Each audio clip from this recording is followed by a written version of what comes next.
Hello friends, welcome to in my channel. मैं शारदा पावड़िया राजस्थान भूगोल का पार्ट 3 लेकर आई हूँ आज आपके सामने। फर्स्ट क्वेश्चन देखते हैं। 12 जिले में घोड़े की नाल के आकार की पहाड़ी कहाँ स्थित है? अजंता के निकट, बारा के निकट, रामगढ़ के निकट या शाहाबाद के निकट? तो 12 जिले में ये घोड़े की नाल के आकार की जो पहाड़ी है वो है रामगढ़ के निकट। नेक्स्ट क्वेश्चन देखते हैं। तोरावाटी की पहाड़ियाँ मुख्यतः किस क्षेत्र में विस्तृत हैं? शेखावाटी में, मध्य अरावली में, आबू क्षेत्र में या अजमेर में? तो तोरावाटी की पहाड़ियाँ हैं वो शेखावाटी क्षेत्र में विस्तृत हैं। नेक्स्ट क्वेश्चन देखते हैं। राजस्थान का प्रमुख जल विभाजक है मुकंदरा, अरावली, बूंदी की पहाड़ियाँ, उपरोक्त में से कोई भी नहीं। तो जो अरावली पर्वत श्रृंखला है ये राजस्थान का प्रमुख जल विभाजक है, तो इसका आंसर हो जाएगा हमारे पास अरावली। नेक्स्ट क्वेश्चन देखते हैं। नागफणी किसका नाम है? झील का, पर्वत शिखर का, तालाब का या नदी का? तो नागफणी है वो एक पर्वत शिखर का नाम है। नेक्स्ट क्वेश्चन देखते हैं। अरावली पर्वत का विस्तार कहाँ से कहाँ तक है? अलवर से सिरोही, दिल्ली से पालनपुर, गुड़गांव से माउंट आबू या दिल्ली से अजमेर? तो अरावली पर्वत का विस्तार कहाँ से कहाँ तक है? तो ये है दिल्ली से पालनपुर तक। अरावली का जो विस्तार है वो गुजरात के खेड़ ब्रह्मा पालनपुर से लेकर दिल्ली तक फैला हुआ है, जो कुल 992 किलोमीटर तक फैला हुआ है। 992 किलोमीटर तक। और दिल्ली में जो राष्ट्रपति भवन है इसके पास ये जो अरावली पर्वत है इसका एक और नाम है जिसे हम बोलते हैं रायसीना की पहाड़ियाँ। तो राष्ट्रपति भवन के पास दिल्ली में इसको रायसीना की पहाड़ियाँ भी कहा जाता है इस अरावली पर्वत को। तो ये फैला हुआ है दिल्ली से लेके पालनपुर तक। नेक्स्ट देखते हैं। अरावली पर्वत श्रृंखला का दूसरा ऊंचा शिखर कौन सा है? तो अरावली पर्वत श्रृंखला का दूसरा ऊंचा शिखर कौन सा है? जरगा, शेर, सज्जनगढ़, अचलगढ़? तो कौन सा है इनमें से? तो ये हो जाएगा हमारे पास शेर। अरावली पर्वत श्रृंखला की 6 अगर ऊंची पहाड़ियों की अगर हम बात करें तो एक फॉर्मूला कल के वीडियो में देखा था हमने, गुरु से जरा आशा रखो। क्या देखा था? गुरु से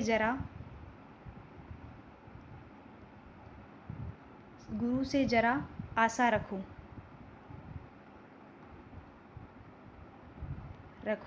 गुरु से हो जाएगा सबसे, अरावली पर्वत श्रृंखला की सबसे ऊंची चोटी है, पहले नंबर पे जो आती है वो है गुरु शिखर, जो सिरोही जिले में पड़ती है और ये है 1722 मीटर।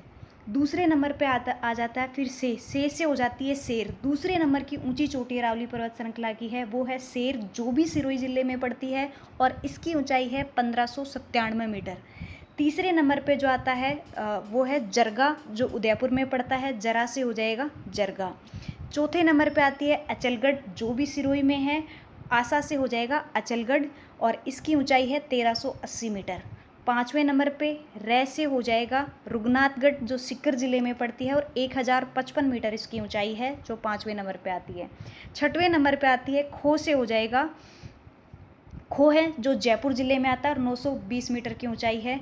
तो अगर बात की जाए यहाँ पे इनमें जो दिया हुआ है जरगा, शेर, अचलगढ़ और सज्जनगढ़, तो इसमें से दूसरे नंबर की जो सबसे ऊंची चोटी है वो हमारे पास हो जाएगी शेर, जिसकी ऊंचाई हमारे पास है 1597 मीटर।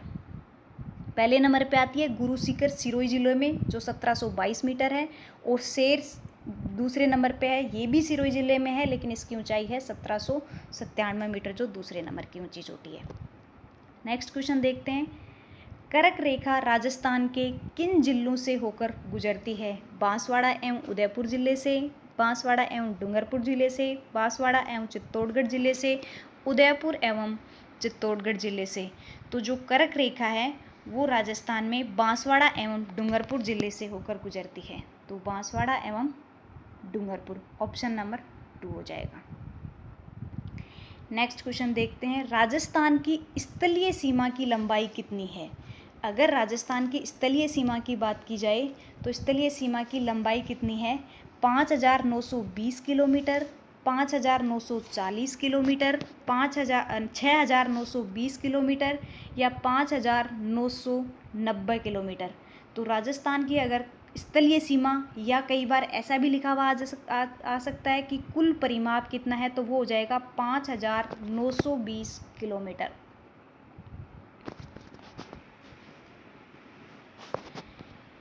नेक्स्ट क्वेश्चन देखते हैं, राजस्थान की अंतर्राज्यीय सीमा की लंबाई कितनी है? कुल स्थलीय सीमा या कुल परिमाप की बात की थी, वो थे 5,920 किलोमीटर। अंतर्राज्यीय सीमा मतलब राज्यों के साथ राजस्थान की सीमा है वो कितनी लगी हुई है, अंतर्राष्ट्रीय भी है अंतर्राज्यीय। तो अंतर्राज्यीय सीमा की बात करते हैं तो कितनी है, 5,920 किलोमीटर, 1,070 किलोमीटर, 4,950 किलोमीटर या 4,850 किलोमीटर। तो अंतर्राज्यीय सीमा की अगर बात की जाए तो ये हो जाएगी 4,850 किलोमीटर, जो राजस्थान के इंडिया के 6 अलग अलग राज्यों के साथ जुड़ी हुई है। नेक्स्ट देखते हैं, अंतर्राष्ट्रीय सीमा की कुल लंबाई। तो राजस्थान के साथ जो अंतर्राष्ट्रीय सीमा लगती है पाकिस्तान की, उसके साथ कुल कितनी लंबाई है, 1,070 किलोमीटर, 965 किलोमीटर, 1,150 किलोमीटर या 4,850 किलोमीटर।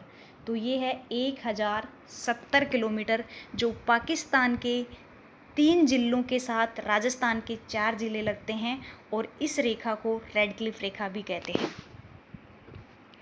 नेक्स्ट है, राजस्थान की पाकिस्तान के साथ लगने वाली अंतर्राष्ट्रीय सीमा को क्या कहते हैं? तो डुरंड रेखा, मैकमोहन रेखा, रेड क्लिफ रेखा या इनमें से कोई भी नहीं। तो राजस्थान की जो पाकिस्तान के साथ अंतर्राष्ट्रीय सीमा लगती है, इसे हम कहते हैं रेड क्लिफ रेखा। जो रेड क्लिफ रेखा है उसकी राजस्थान के साथ अगर देखी जाए इसकी लंबाई, तो ये 1,070 किलोमीटर है। लेकिन रेड क्लिफ रेखा इंडिया के साथ पाकिस्तान की कितनी सीमा लगती है उसको बोलते हैं, सर रेड क्लिफ ने इसका नाम रखा था 14 अगस्त 1947 को, जब पाकिस्तान और इंडिया डिवाइड हुए थे, उस टाइम पे लगने वाली सीमा का नाम रखा था रेड क्लिफ। और ये जो टोटल रेखा की लंबाई है वो है 3,310 किलोमीटर। टोटल इसकी जो लंबाई है वो है 3,310 किलोमीटर, जो इंडिया के 4 राज्यों के साथ लगती है, कश्मीर, कश्मीर, पंजाब, राजस्थान और गुजरात के साथ। राजस्थान के साथ लगने वाली जो सीमा है वो है 1,070 किलोमीटर। इसके अलावा हमारे पास दे रखे हैं डुरंड रेखा और मैकमोहन रेखा। जो डुरंड रेखा है ये अफगानिस्तान और पाकिस्तान के बीच लगने वाली डुरंड रेखा है, ये अफगानिस्तान और पाकिस्तान के बीच लगने वाली सीमा रेखा को नाम दिया गया है, और इसकी लंबाई है 2,430 किलोमीटर, जो 1893 में इसको नाम दिया गया था। नेक्स्ट दे रखी है मैकमोहन रेखा। मैकमोहन रेखा है ये चीन, या आप कह सकते हो तिब्बत और इंडिया के जो लगने वाली रेखा है उसको मैकमोहन रेखा नाम दिया गया है, जो शिमला समझौते के तहत इस सीमा रेखा को 1914 में इसका नाम सर मैकमोहन ने रखा था। और इसकी जो लंबाई है वो है 700 किलोमीटर, ये है 700 किलोमीटर।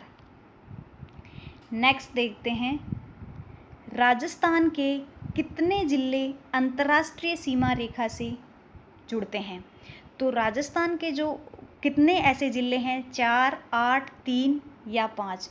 तो राजस्थान के 4 जिले हैं, जैसलमेर, बीकानेर, श्रीगंगानगर और बाड़मेर। ये 4 जिले हैं जो पाकिस्तान के 3 जिलों के साथ जुड़ते हैं, तो ये हो जाएगा हमारे पास 4 जिले।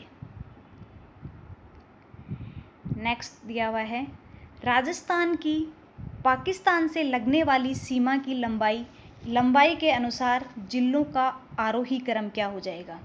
तो 4 जिले जो पाकिस्तान के साथ लगते हैं राजस्थान के, उनको अगर आरोही क्रम की बात की जाए तो अगर हम देखते हैं कि सबसे ज़्यादा किसकी है, फिर कम किसकी है, फिर कम किसकी है, तो अगर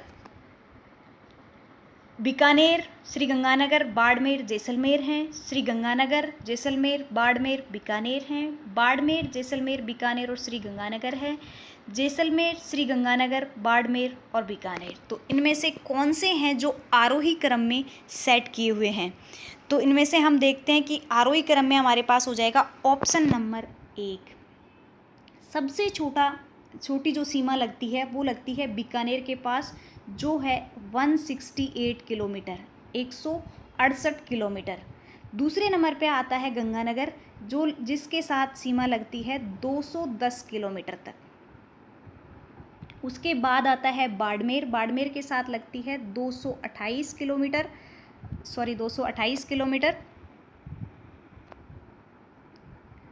और जैसलमेर के साथ लगती है 464। तो इस तरह से अगर आरोही क्रम में देखा जाए तो सबसे ज़्यादा पाकिस्तान के साथ लगने वाली सीमा है जैसलमेर की और सबसे कम है बीकानेर की। तो बीकानेर की 168 किलोमीटर, श्रीगंगानगर की 210 किलोमीटर, बाड़मेर की 228 किलोमीटर और जैसलमेर की 464 किलोमीटर।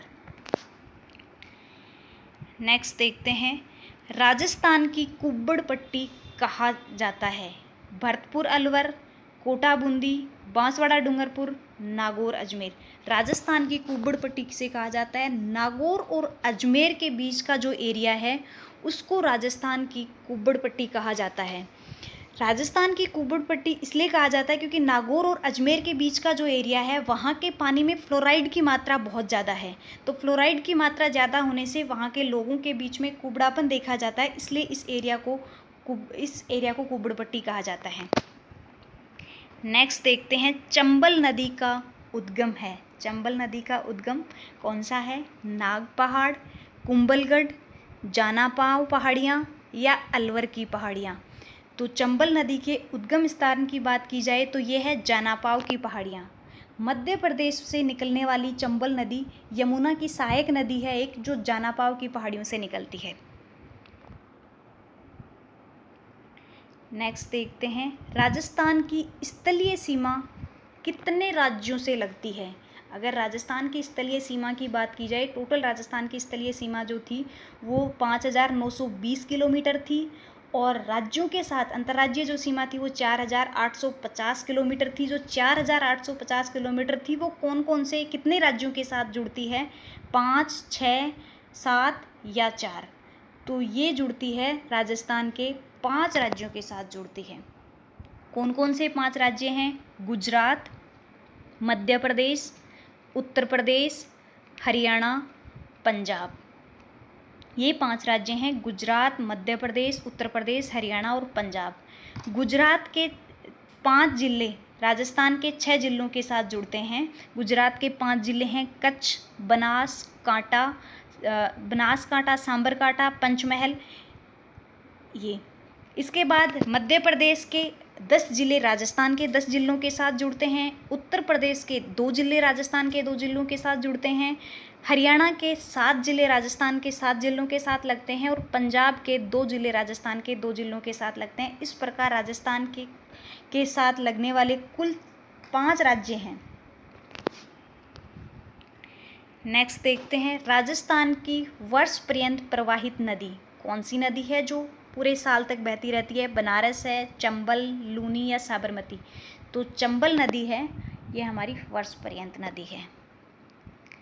नेक्स्ट देखते हैं, राजस्थान को सर्वप्रथम रायथान और रजवाड़ा नाम किसने दिया था? कर्नल जेम्स टोड ने, जॉर्ज थॉमस ने, फ्रैंकलिन ने, एन.वी. गॉडविल ने?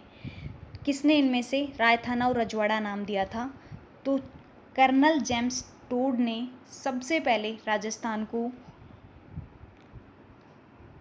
रायथान, रजवाड़ा और राजस्थान ये तीनों नाम दिए थे 1819 में annals and activities of Rajasthan या central and western Rajput states of India नाम की एक प्रसिद्ध बुक थी उनकी, जिसमें उन्होंने 1829 में सबसे पहले राजस्थान, रजवाड़ा और रायथान नाम दिए थे। तो इसका आंसर हो जाएगा हमारे पास colonel James Tod. Next question देखते हैं, अपनी प्रसिद्ध पुस्तक annals and activities of Rajasthan में कर्नल जेम्स टोड द्वारा इस प्रदेश के लिए क्या नाम दिया गया था? तो जो इनकी प्रसिद्ध बुक थी कर्नल जेम्स टोड की annals and activities of Rajasthan, उसमें इन्होंने क्या नाम दिया था? राजस्थान, मरुवार, मरुकांत्रा या राजपुताना? तो इन्होंने इसमें नाम दिया था राजस्थान। राजपूताना नाम जॉर्ज थॉमस ने 1800 ईस्वी में दिया था, जबकि राजस्थान, रायथान और रजवाड़ा ये तीनों नाम annals and activities of Rajasthan में कर्नल जेम्स टोड ने 1829 ईस्वी में दिया था। नेक्स्ट है central and western Rajput state of India पुस्तक के रचनाकार कौन है? Colonel James Tod, George Thomas, Valmiki, LP Tessitori. तो ये हो जाएंगे कर्नल जेम्स टोड। जो annals and activities of Rajasthan है, इसी बुक का नाम है दूसरा central and western Rajput states of India, जिसमें राजस्थान, रजवाड़ा, रायथान ये तीनों नाम पहली बार कर्नल जेम्स टोड ने 1829 में इस बुक को प्रकाशित किया था। Thank you so much watching this video. अगर आपको ये वीडियो पसंद आता है तो इसके लाइक करना, सब्सक्राइब करना और कमेंट भी करना।